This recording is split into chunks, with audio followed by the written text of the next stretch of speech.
First and foremost, thank you everybody for coming. Again, I mean that. I know I say that every single week, but I truly mean it. Really appreciate the coverage, especially not only just for our university and our student body and our football program, but obviously I mean that for our community. And I think all of you feel the excitement, and I'm just glad that you guys give that to our community. Because if it wasn't for you, nobody'd know about it. Nobody'd be able to. They'd know, but they wouldn't know how elite it really is. And so I really appreciate you guys informing our community about Western Michigan football and spreading the word about rowing the boat and getting people to buy in and believe in this culture. So thank you again. I want to just start out by saying that, we didn't play our best last Saturday, but elite teams find ways to win really tough games. It's never going to be perfect. It's never going to be perfect. There's going to be some games you win 41-0. There's going to be some games where you're a major, not even an underdog, and you find a way to win. Then there's going to be times where you're not the underdog and you're supposed to win by some 20-some points according to all the experts, and it's really tight. But that's what happens. We are everybody's big game. We are everybody's really elite opportunity, and we know that. We used to play against teams like that when we weren't very good. We had to be able to say, this is our opportunity. This is the opportunity. It's a top 20 program. We know where we were there. We know where we've been, and we've embraced our past to create our future. So now we're in a completely opposite role. But again, it's been the progress and the process of this development of our culture. And I think our players are mature enough to handle that. But again, you got to give Eastern Michigan and Chris Creighton a lot of credit. They're a much improved football team, which all of you saw. It wasn't just us playing kind of some mistake-type football. You still scored 45 points, guys. So when you talk about mistake-free football, some mistakes, you find a way to score 45 points. You turn the ball over more than we ever have in the entire year. So again, but you got to give them a lot of credit. They're a much improved football team. You know it and I know it, and you saw it out there, and Chris Creighton's done an absolutely outstanding job. But again, we are everybody's big game. We are going to get everybody's best shot. We're going to get everybody's big opportunity game, and that's okay. That is okay. And our players have to continue to be curious within the process of how we can continue to grow higher on an individual basis. Not only an individual basis, but now as a unit basis, positionally. Not only positionally, but now collectively as offense and defense. Not only offense and defense, but how as a whole, with special teams included, can we continue to grow higher, keep the curiosity as we move forward of how we can continue to change our best and grow higher. So that's the next step of our challenge. That's the next step of our process. We're looking forward to a Tuesday night game on national television against a really good Ball State team. Who's much improved, and Coach Anu's done an outstanding job of bringing that fire back to that program, and they've really done an awesome job. They got an outstanding quarterback. They got really good receivers. They got a really good running back who was actually committed here a few years ago, the Gilbert kid, and their defense has all their linebackers back, secondary, and then they've got a lot of guys returning on the inside of that D-line. So, again, we got our hands full, but again, we had an outstanding day of practice today. Our players came in fired up with a lot of energy and really attacked practice. So, we've done some things a little bit different this week, which is okay. Being able to get our players' legs back. I felt last Saturday we looked like we were running in quicksand, and you cut back as much as you can as a coach to where you have to kind of draw a line. We can't cut back anymore, but 13 straight weeks of football, that's what that'll do to you. So it was really good, and our players deserved a little bit of time off in terms of just the leg part. Not the mind, but the leg part. So with that, open up for questions. Coach, you talked about in the past that this team had to learn how to deal with adversity. When they went down in the first or second quarter, 17-14, they bounced right back with 10 points to end the half. Do you feel that this team now is getting to the point where adversity is not an issue? Yeah, you never get there, Al. You never get there because adversity comes in all shapes, sizes, anytime, anywhere. No adversity is ever the same. Right, so you've got to handle every situation differently. But the way they can respond and the confidence they respond with, that's what I'm very, very, very pleased with. The way they respond and how they respond. But no two adversities are ever the same, in my opinion, especially in college football. It's all different from different teams at different times. And one thing about us is we continue to keep our oar in the water. We take advantage of our opportunities. We play really smart football, and we continue to attack on both sides and special teams. Then we'll eventually come out of it. You just keep your oar in the water and just keep rowing. And I'm really pleased being down 17-14 with 3 minutes to go. We scored 10 points in the last 3 minutes, and there's 3 total possessions within those 3 minutes. Ours, theirs, and then ours to end the half. And we actually even kicked off. So you're talking almost 4 possessions in 3 minutes that our guys were able to stop them, get a score, stop them, get a score. That was impressive. But again, we had to be put in those types of positions, Al. Not that you want to ever, but you're going to be put in those situations. It's human nature. It's human nature. I mean, look at Houston. No one would have thought of the SMU game for that to happen. Nobody would have thought the Navy game at the time to happen. Things happen, and you've got to be able to react to them. You've got to be proactive in how you're going to be able to react to them, have contingency plans, and then respond. But like I said, we get everybody's best shot. The records don't matter. It doesn't matter if someone's coming in 0-8, 8-0. We are going to get everybody's elite opportunity, an elite shot. We have to worry about us and how can we continue to stay focused on us, stem the curiosity of being able to grow as an individual, and then grow higher. Coach, how do you get people ready for that, though? How do you teach, coming off of, 2 consecutive 8-5 seasons and now having that target on your back? There's a shift where you're seeing some teams as opportunities, and now, like you said earlier, other teams are seeing you as an opportunity.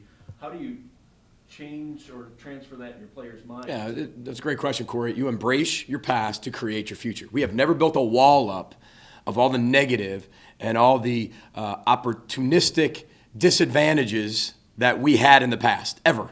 We never built the wall up, said we're never going back. We keep rowing the boat, and you see those passes. We see the 1-11 season. We see the 1-3 start last year. We see the Iowa game that we got beat by 60-something. We see all that, and we embrace it. How do we embrace it? Everything we do in the offseason is done with a purpose. Year 1, we taught culture, nothing else, Corey. I know you weren't around at that point with covering us, but all we did was to teach culture. I never talked about winning. We didn't have much to talk about winning because we never won, but we were winning in recruiting. We were winning in facilities, right? Year 2 is about competing. Not competing against, competing with. Big difference. How your body language is after you lose. How your body language is after you win, right? Teaching the process of winning, getting guys to be able to compete. Year 3 was about expectations. So everything we did in the offseason, they wore a shirt with a huge target on their back in year 3, the entire offseason. What is a target? What's the history of a target? What does it mean to have a target? So everything we did was based on that theme. Year 4, here we are, pressure. Well, we talked about the bamboo tree. Year 4, you see nothing. And all of a sudden, 90 to 100 feet in the air, there it is. Everything we did in the offseason was to create pressure, academically, socially, athletically. If you do screw up, you are out. It's a lot of pressure, depending on what it is and where your offense is, but nobody will take away from what we're doing in this culture. And if you can't do the right things, you're out. We want to make sure we get a 3.0 this year in the academic field. That's never happened in Western Michigan history. We have a 2.93 GPA, highest ever in program history. We want a 3.0. A lot of pressure put on those kids. Extra study hall hours. Same thing socially. We want to break our community service record. Well, what are you going to be able to do? Put a lot more pressure on them and create a lot more opportunities that they have to sacrifice part of their life to be able to get somebody to grow higher and serve and give others. So it's constantly taking where are we, like you said, and planning already in January for that to happen. And not sitting there saying, well, it's here, what do we do now? It's being proactive. Part of being an elite leader with our players, our staff, is looking around corners. What's next? Before you even get there. And as a head coach, you got to look around 10 corners before you even get to the next one, just so everything happens proactively. And you can prepare your players before something happens. So long answer to your question, but everything we do, from shaving Butch's head in training camp, he had to create pressure to make that field goal 2 weeks ago. To be able to make the field goal he did, we had to put a ton of pressure on him to make the field goal at Northern Illinois. We had to. So he missed the field goal, we shaved his head. If I didn't shave his head, it would have been okay. It wasn't okay. So changing your best, creating a ton of pressure on these young men is preparing them not only for football in tough situations like we had last week, but it's preparing them for the pressures of life that they're going to have one day. Coach, I don't usually pay a lot of attention to the news or social media. Did you do anything yesterday? Did a few interviews. Normal Tuesday? Normal Tuesday, guys. Just they wanted to talk to us. What was the highlight?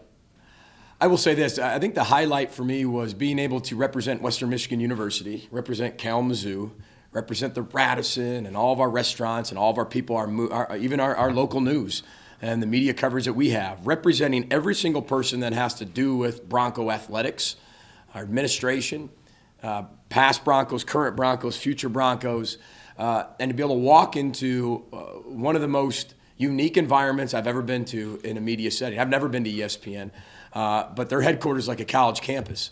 And in the car wash, you work from 7 a.m. all the way to 8 p.m. and you are just being shuffled around. And this campus is huge now. It's not like they just take you in the door and you sit here and you wait and they bring it to you. You got to go from one end to the other, to the other, to the other, and you are going all over the place in between these interviews. But you're learning so much about ESPN and how they do things. But it is like the commercials, guys. That's what I was surprised at. Oh, there goes Jay Harris. Hey, Jay. There's Scott Van Pelt. Hi, Scott. How are you? Guys are walking down the hallway. Hey, row the boat. That was surprising to me. But the highlight was to be able to represent Western Michigan University in a national setting with a national broadcast and probably one of the most recognizable brands in the world. Not even just sports, but in the world, and Western Michigan was at the forefront of that. That's powerful. If you would take the amount of coverage that we got yesterday, let's say, I don't know, but let's say 30 seconds on ESPN commercial time. If we bought it, it's about $100,000, maybe $150,000, maybe, I don't know, maybe it's more. But if you take 1 minute, which would be, let's say, $200,000, and you times that by, let's say we got 40 minutes of coverage total, which I think we even got more, right? You're talking $8 million of investment that would have to be made just to have a commercial, not even exposure, just commercial where people don't even watch commercials, they leave the room, let alone watch the show. What we had as a university yesterday was some of the most priceless marketing we could have ever had in the history of Western Michigan University. Not just the football program, but our business school, our engineering school, our medical school, our city of Kalamazoo, our community, our coaching staff, our players.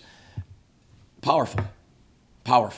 So now people know Kalamazoo, there really is a Kalamazoo. They look it up, boom, they stay at the Radisson, they eat over there at the Union, they have a wonderful time, everybody's happy, right? And they're able to experience Kalamazoo. Get more people to our games, so on and so forth. But that is priceless. Talking $8 to $10 million that we'd have to invest just to get commercials, let alone be the highlight of that day. Very powerful. So that was a highlight for me, very humbling. To represent Western Michigan and represent all of you on a national stage. So, but more importantly, I was so proud of our players because they're the ones that deserve the credit, our players and staff. You did a great job too, by the way. We've talked a little bit about this bye week thing and the traditional bye week. You play on Saturday, you get the following Saturday off, then you play the following Saturday. Well, we don't have that this year. We've got this 10-day period, and then we play back-to-back Tuesdays, then we have another 11, 12 days before we play Buffalo. Which do you prefer? I mean, what's better for the team, the kids, or? We're going to make whatever we get thrown. I mean, last year we had 2 short weeks. We had a 4-day and a 5-day, I think, last year. Whatever we get, we're going to make the best opportunity of. I promise you that. We don't have a true bye week. As confused I am by that for the college student athlete, I'm very confused by that. I'm still confused by that. But for that not to happen, we are going to be able to take every advantage we possibly can. So the way we've even handled this has been outstanding. Our players have handled it in an elite level. And it's unique from anything we've ever had. Never really had a 9-day turnaround, I don't think. So it's been very unique of how we've been able to do it. Not only a 9-week turnaround, but this late to be able to have that 9-day turnaround. So you practice 13 straight weeks. Where are we at? How many days off do we need? What do we look like on film? Who's healthy? Who's not? What do we have to be able to do with our strength? What are our individual areas that we have to get better at? Today we had a very heavy individual practice as well as practicing for Ball State. But it was an hour on the field. We were on and off, but we got a ton of work done in special teams, offense, defense, tons of individual breakdown, about 7 individual periods. Plus, we got Ball State work done, which is ahead because today's actually like a Sunday. And we've already had a meeting prior to this and some other things. So you're talking about being ahead. We're already way ahead. We're almost 2 days ahead, but we've also taken the pressure off the players' legs, got them healthy, got them faster, and today we flew around. It was impressive. I mean, they were fast today, which is what we need to be able to have on Saturday. So you talk about that process of going from building a culture to dealing with pressure. In the beginning, I'm assuming that you obviously had you guys who had struggled before your arrival to believe in themselves or have confidence in themselves. How do you have to stop them from getting overconfident with all the success? I haven't raised kids past 8 years old right now, right? So, if maybe you have or do have kids, it's kind of like when they're young, you're teaching them to believe. Oh, Paisley and Harper, my two daughters, every time I see them, oh, you're so lovely, you're so lovely. Giving them that confidence so some other guy one day doesn't tell them that she's lovely, and that's the only person that ever said that. Now, so she's attached to that man, right? And forget about dad. So every day I find ways to tell how beautiful and lovely and smart my daughters are. But sooner or later, they're going to be able to have that confidence, but all of a sudden, they're going to be a little maybe too confident. Same thing with our kids. Don't get too overconfident there, Paisley and Harper. Wait a second. And I think that's the same thing. But we have a very mature football team. If you have mature kids, whether it's your daughter or your son, they're going to respect the values of what you've taught them.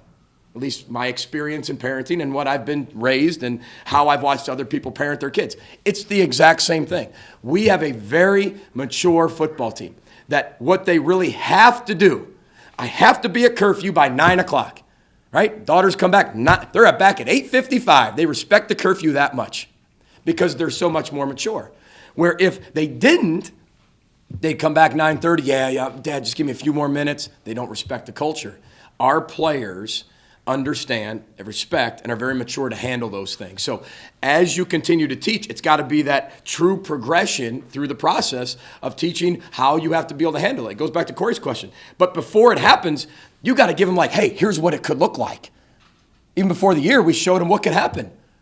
We showed them up to this point is exactly how we showed the opening meeting of this is exactly what could happen. And if you think that's going to be easy, you're crazy. And if you even think it's going to be hard or easy to hold on to, you're crazier. But this could happen. If you want this to happen, here's what you have to do. So again, if you don't want to be grounded, you better be here at 8:55, Paisley, right? And my daughter would be like, okay, whatever, Dad. So I got a long way to go with her, I promise you that. She's only 3. She's not ready to leave the house yet, just yet. But that's the best comparison I can give you. You've got to be proactive in how you teach and what you want them to really experience, and what's coming their way. And as a parent, you want to be able to do that too. You're not just going to say you're 16, here's the keys. You're going to develop them as you go forward. And the farther they can drive will be more experience they have. Coach. Hope I didn't scare anybody with that analogy.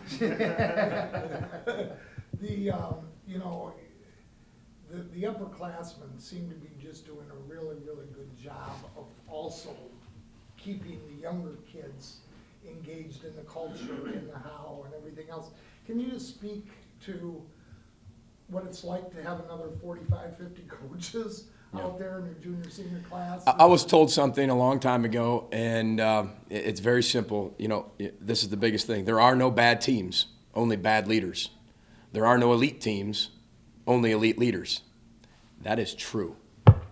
Look across any sports team, right? Look at the Cubs. I know they lost last night. But look at the Cubs. You bring in Joe Madden, different culture, different leader, and look at the turnaround, right? It's truly about people. And I'm a big fan of that. And before the season, we started bad teams, nobody leads. Average team coaches have to lead because there's still no players ready to go. But elite teams, players lead. Not only players lead, they lead at an elite level. That's the truth. And we are having what we're having because we have incredible senior leadership, junior leadership, sophomore leadership, freshman leadership. And it all goes back to our leadership council because you can be a true freshman and earn the right to be voted onto our leadership council. Redshirt freshmen, sophomores, juniors, seniors, fifth-year seniors. They're all represented on our leadership council. And that's how you're able to grow and be able to lead from the back, the middle, and the front, right? Because just because you don't have the experience as a senior, you can still lead. You can be a messenger of the program to spread the message, and I think that's very important. Coach, from the outside looking in, we can see who some of those leaders are pretty obviously. Can you pull 3 out of a hat that are under the radar to us, but you see obviously in practice and game situations and things that are doing those leadership roles that maybe we haven't? Yeah, I think you obviously have like the Corey Davises, the Zach Terrells, the Robert Spillanes. You have all those people. But, the Justin Tranquils of the world, you see him really growing as a true leader. Darius Phillips, he's very quiet, but he leads by example. And he also leads by how he practices and how he leads those young guys. I think that's very important. Jackson Day, which a lot of people don't hear his name enough, our left guard. John Kenoy, our center. I mean, he's really big with what he's been able to do. Taylor Moten, David Curl. These are guys that have really accepted that leadership role and ran with it, and very proud of that. And guys like Stefan Claiborne, even a true freshman, Brad Tanner. These are some of the guys that are on the leadership council, and you're going, wow, you were voted on here for a reason. And now it's your responsibility to learn how to lead and then go do it.